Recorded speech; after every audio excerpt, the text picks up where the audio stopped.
महू में पथराव से पहले साजिश रची गई थी। साजिश रची गई थी कैसे? क्या भारत की जीत के बाद मनाने वाले जश्न को नहीं मनाने देना है? यह साजिश रची गई थी। क्या यह साजिश रची गई थी कि भारत की जीत के बाद अगर लोग यहां से गुजरेंगे तो उन पर पत्थर मारा जाएगा? क्या इसके लिए प्लानिंग की गई थी? क्या इसके लिए बैठक की गई थी? और प्लानिंग के तहत भारत की जीत पर भारत की जीत पर जो जश्न मना रहे लोग हैं उन पर पत्थर मारा गया है? क्या उन्हें चोटिल किया गया है? क्या उनका सर फोड़ा गया है? प्लानिंग के तहत क्या गाड़ियों को तोड़ा गया है? पूरी खबर क्या है बता देता हूं। चैंपियंस ट्रॉफी में भारत की जीत के बाद इंदौर के महू में बहुत बवाल हुआ था। इलाके में अब हालात पूरी तरह से काबू में है, लेकिन माहौल अभी भी तनावपूर्ण बना हुआ है। गलियों में सन्नाटा पसरा है। जिस इलाके में बवाल काटा गया था वहां के लोग अभी भी डरे हुए हैं, दहशत में। ऐसे में कानों में सिर्फ पुलिस के बूटों की धमक सुनाई दे रही। जनजीवन अब सामान्य हो चला है, लेकिन आंखों में अभी भी डर है। इंदौर प्रशासन हिंसा फैलाने वालों पर ताबड़तोड़ कार्रवाई कर रहा है। कलेक्टर ने उपद्रवियों पर एनएसए के तहत कार्रवाई करने की बात कही है। क्या माहौल है महू में और कितने लोगों पर कानूनी कार्रवाई और कितनों की गिरफ्तारी हुई है, सब विस्तार से जानना चाहते हैं? चलिए बता देता हूं।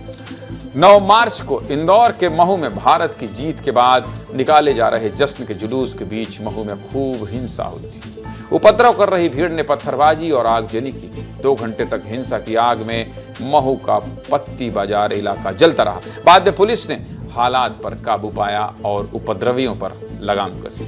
सुबह तक स्थिति पूरी तरह से काबू में आ गई, लेकिन हिंसा के बाद कितना नुकसान हुआ है, घायलों की क्या स्थिति है, सब कुछ आपको विस्तार से कल दिखाएगा। हिंसा के बाद अब बारी थी कार्रवाई की। अब तक क्या कार्रवाई हो चुकी है देख लीजिए। इंदौर के महू में हुई हिंसा के मामले में पुलिस ने अब तक 7 अलग अलग एफआईआर दर्ज की है। इन एफआईआर में 50 लोगों को नामजद आरोपी बनाया गया। मतलब 50 आरोपी ऐसे हैं जिनकी पहचान पुलिस ने कर ली।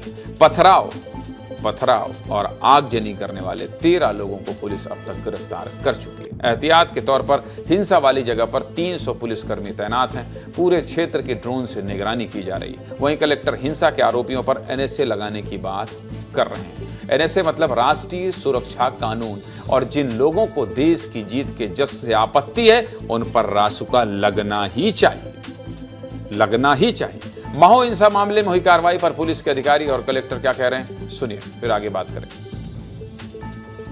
कुल मिला के अभी पूरी तरीके से शांति स्थापित है और हमारी तरफ से जो भी कार्रवाई बनती है, वैधानिक कार्रवाई बनती है, वो कड़ी से कड़ी कार्रवाई की जाएगी, जिससे भविष्य में इस प्रकार की घटनाओं की पुनरावृत्ति ना हो और कोई भी एक भी जो जिम्मेदार व्यक्ति है उसको बख्शा नहीं जाएगा। इसमें अभी तक कुल 7 एफआईआर हो चुकी हैं।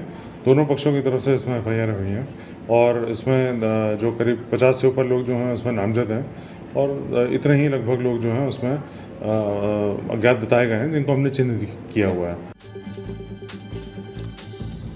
हिंसा और कार्रवाई की बात हो गई, लेकिन महू में हिंसा के लिए जिम्मेदार लोग जिस मस्जिद से बाहर निकलते नजर आए थे उसी मस्जिद के इमाम अब मीडिया के सामने आए और हिंसा को लेकर कई तरह के दावे कर रहे हैं। इमाम साहब से पहला सवाल तो यही था कि पथराव की नौबत क्यों आई और क्या मस्जिद से भी पथराव हुआ था। इन दोनों सवालों के जवाब में इमाम साहब क्या कह रहे हैं सुन लीजिए, फिर आगे बात करेंगे। सुनिए इमाम साहब। ये परसेप्शन चूंकि देश में बहुत सारे लोगों ने पहले से ही बना रखा है कि मुसलमान जो है वो देश विरोधी हैं, और जबकि कहानी यहाँ पर जो शुरू हुई है वो इस तरह शुरू हुई है कि सबसे पहली चीज़ शासन प्रशासन से जिस तरह की चूक हुई है उन चूकों के चलते यहाँ पर यह हादसा हुआ है। दोनों तरफ के लोगों से की सहमति, शासन की प्रशासन की मौजूदगी में और बीचवानी में रखकर ये बात तय हुई थी कि जामा मस्जिद के इस रूट से किसी तरह का जुलूस नहीं निकलेगा। रात को जो जुलूस निकला उसकी पहली बात तो कोई परमिशन नहीं थी कि जिस एरिया से जुलूस नहीं निकलना प्रशासन की मौजूदगी में बीचवानी में रहकर दोनों पक्षों के बीच तय हो चुका था। उस वक्त में जुलूस का उसी रूट से निकलना, बगैर आगवानी करने वालों और उसके संयोजकों के बगैर निकलना, नारों के साथ निकलना, नमाज के वक्त में निकलना, क्या ये सब इस देश में मतलब पनपने की बातें हैं या महू में इस तरह सद्भावना पैदा होगी? क्या ये चीज ठीक हुई? नहीं, दूसरी तरफ से तो फूल आ रहे थे। बस यही कहूंगा मैं। यानी कि दोनों तरफ से पथराव हुआ। बिल्कुल बिल्कुल ठीक है, मैं मान रहा हूँ ना भाई, पथराव ऐसा नहीं, मैं ये नहीं कह रहा हूँ। अब रात को मुझे किसी मीडिया पर्सन ने पूछा कि साहब जिन लोगों ने किया है वो उपद्रवी थे, मुसलमान में जिनके रिकॉर्ड खराब है उन्होंने किया, तो मैंने कहा उधर से तो दूध के दूल्हे फेंक रहे थे। ये तो कोई बात नहीं है ना, मतलब अच्छा नहीं लगता। वाह इमाम साहब वाह, अब सारा गुनाह जुलूस निकालने वालों और प्रशासन का हो गया। उन लोगों का क्या जो पहले से पत्थरबाजी के लिए तैयार बैठे थे, फिर जमकर ईंट पत्थर भी चलाए, फिर जब इतने से भी मन नहीं भरा तो लोगों के घरों और दुकानों को भी आग लगा दी। आप शहर के काजी भी हैं इमाम साहब, ये दो तस्वीरें आपको ही देखने की जरूरत है। पहली तस्वीर में देख लीजिए कि किस तरह से पथराव करने के लिए बड़े पत्थर को तोड़कर छोटे छोटे टुकड़े तैयार किए जा रहे हैं, और बर्बरता का आलम दूसरी तस्वीर में देखिए। पुलिस को छानबीन में कुछ घरों में मिर्च का घोल मिला। कहा जा रहा है कि इसे जश्न मनाने वालों पर खौलते पानी में मिलाकर फेंकने की तैयारी थी। अरे इमाम साहब, मस्जिद के सामने सार्वजनिक रास्ता है, फिर जुलूस निकालने के लिए परमिशन की क्या जरूरत है? और देश जीता है, भारत जीता है, हिंदुस्तान जीता है, आपका मुल्क जीता है, और ऐसे में कोई जुलूस निकल रहा है तो आप कह रहे हैं कि समझौता हो गया था। प्रशासन अपनी खुशियों पर, देश की जीत पर, जिस पर पूरा देश गर्व कर रहा है, वो जुलूस नहीं निकल सकता मऊ के इन सड़कों पर? कैसी बात कर रहे हैं इमाम साहब? और क्या भारत की जीत पर देशभक्त कौम की जीत नहीं है? फिर पत्थर बरसाने की क्या जरूरत थी? आखिर कानून को हाथ में लेने का अधिकार आपको किसने दिया?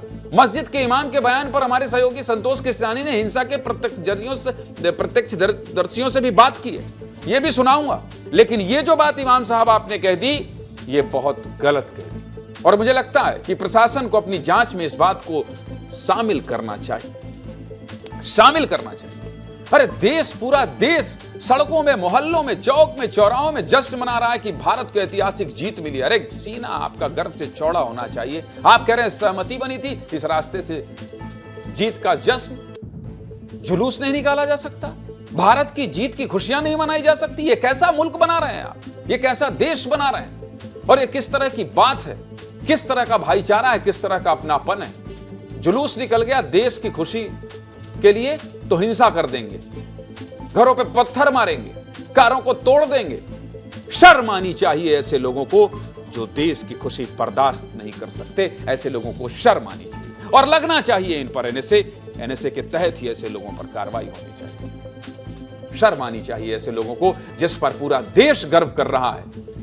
ऐसा लग रहा है जैसे दिवाली मनाई जा रही, सड़कों पर लोग निकल गए, और यहां सड़क पर इसलिए नहीं निकल सकते क्योंकि इमाम साहब को आपत्ति है।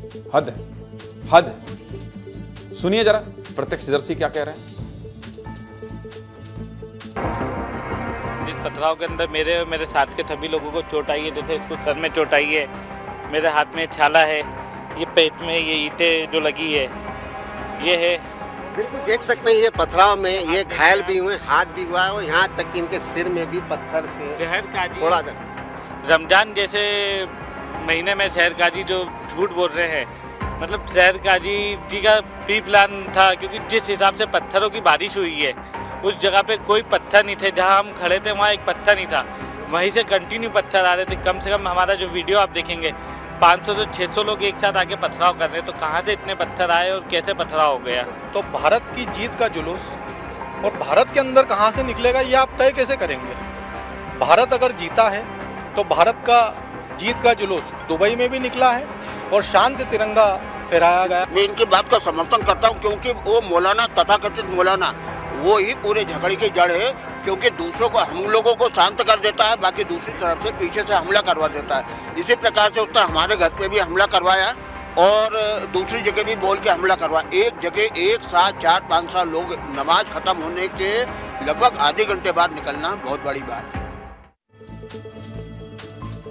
जो भी व्यक्ति हिंसा के वक्त मौके पर मौजूद थे, उनका यही कहना है कि 500 से 700 लोग पत्थरबाजी कर रहे थे। हिंसा के समय के जितने भी वीडियो सामने आ रहे हैं उनमें देखा जा सकता है कि जुलूस के दौरान मस्जिद से कई लोग निकले और उन्होंने पथराव किया, जमकर तोड़फोड़ की, जिसका हर सबूत पुलिस के पास मौजूद है। और इमाम साहब, आप भी वो वीडियो जरूर देख लीजिएगा। आप तो इमाम साहब है ना, आपकी बात लोग मानते हैं। आपको कहना चाहिए गलत किया, गलत किया, हमारे कौम के लोगों ने गलत किया, मैं इसके लिए शर्मिंदा हूं, मैं आपसे माफी मांगता हूं। आप क्या कह रहे हैं? हां, दूध के दूल्हे नहीं है। ऐसे इमाम साहब हों तो इसी तरह से पथराव होगा। हिंसा के दो सबसे बड़े सबूत आपको दिखा दिए, सब कुछ बता दिया। और हां, इन्वेस्टिगेशन इसका भी होगा जो इमाम साहब ने बोला है। इमाम साहब से यह सवाल होगा, यह सवाल पूछा जाएगा कि भारत के जीत का जश्न क्या महू की इन सड़कों पर नहीं मनाया जा सकता है? क्या महू की इन गलियों पे भारत के जीत का जश्न आप नहीं मनाने देंगे?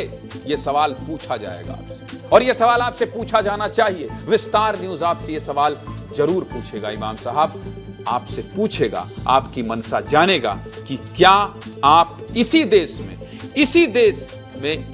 देश के जीतने का जश्न नहीं मनाने देंगे? यह सवाल आपसे पूछूंगा और इसका जवाब इमाम साहब आपको देना होगा।